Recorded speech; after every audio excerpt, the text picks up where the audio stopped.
Welcome back, everyone. Well, here we're looking at our fourth person to be knocked out of the game tonight. That is Canadian Mike English.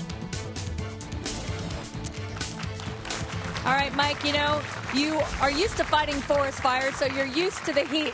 You think you lost your cool inside Pokerdome tonight? Apparently seems that way. It's a sad way to lose, but I guess that's how it goes. You know, while you were taking that time out, you lost 20,000 chips. Without that, do you think you really could have won against these two guys tonight and won that $25,000? Definitely. That's a terrible way to lose. All right, well, thanks for playing tonight. Back to you guys. All right, thanks a lot, Leanne. Well, you might say that English lost because of his English.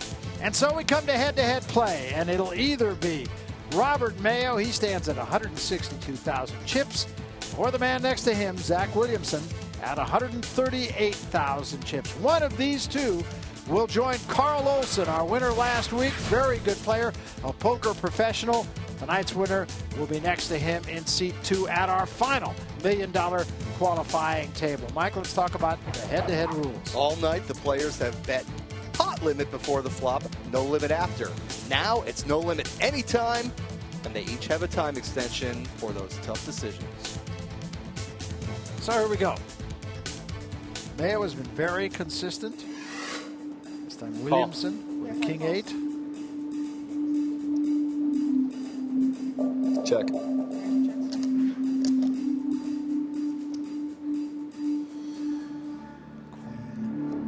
10.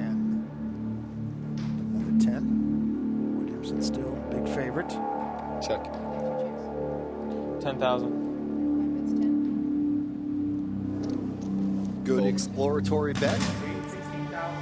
And Williamson will win a small pot.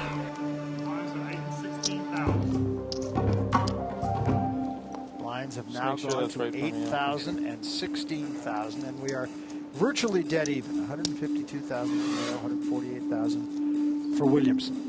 And the first guy to realize how big the lines actually are is going to win the Pokerdome Challenge. Good. Mayo will raise. Fold. And Williamson will fold. You know, heads up, the hand values really are a lot different, Barry. When these guys started out in a full 6-handed table, they would probably fold an ace little in opening position. You pick up ace anything now, or even king anything now, and you figure to be the favorite. As Williamson is here. Check. And he merely calls. Yep. Which is good news for Mayo. 4-8 and a jack. Increases Williamson's odds a bit. 20. Now Mayo's going to bet into him. Now that's a nice bluff right there. That causes Williamson some concern here. He's not real proud, and he throws it away. And let's see if that doesn't set a tone here. Mayo, I think, understands that heads up, it's pretty unlikely that his opponent is going to make any part of the flop. In fact, he's like 2-to-1 underdog to connect on the flop. And he figures, well, I'll take a stab at this, and how many? 2 out of 3 times he's not going to have improved, and I'm going to be able to steal this with a 7 high. And I think your point is really well taken, that you have to recognize the value of a hand in this kind of game now. Yeah, and Williamson with the King 4, were it me, I would be raising there. 6, 8, 9 on the flop.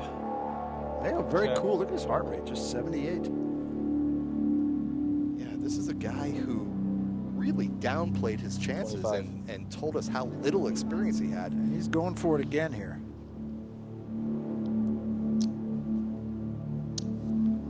And he will win with the worst hand twice in a row. 2 in a row, that's right. And that really does set a tone. And now all of a sudden, he's going to get up to 200,000 chips to only 100,000 for Williamson. And he's in a situation now where he can probably do a little bit more in the bullying department. And Zach Williamson is an awfully nice guy, but he is also a really good guy to bully because he has not shown a willingness to push back unless he's really holding something good. Well, he's like that. Holding something good right here. Oh, but Mayo has picked up an open-ended straight draw. Yes, he has. 20. Williamson cannot get away from this hand. Of course not. Oh, he's shaking his head mock disconsolately. And he calls. I hope it's mock. 7 or a queen. It's a king. And Mayo needs to recognize when Williamson called that 20,000 chip bet, he has got something. Check. Yep.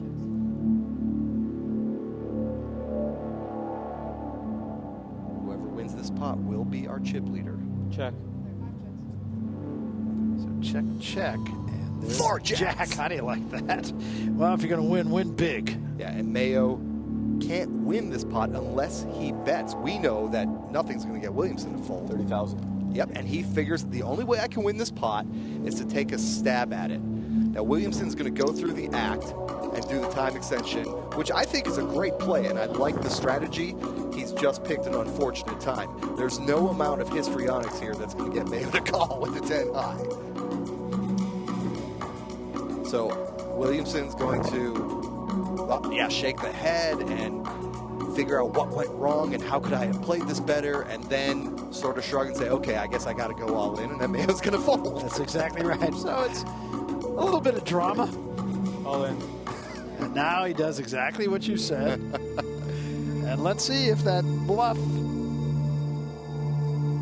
Mayo has a 10 high. He knew I got to try to take a stab at this. 30,000 gives me a chance to win the pot. If the guy's got something, I fold. And it changes everything, though, dramatically, I think.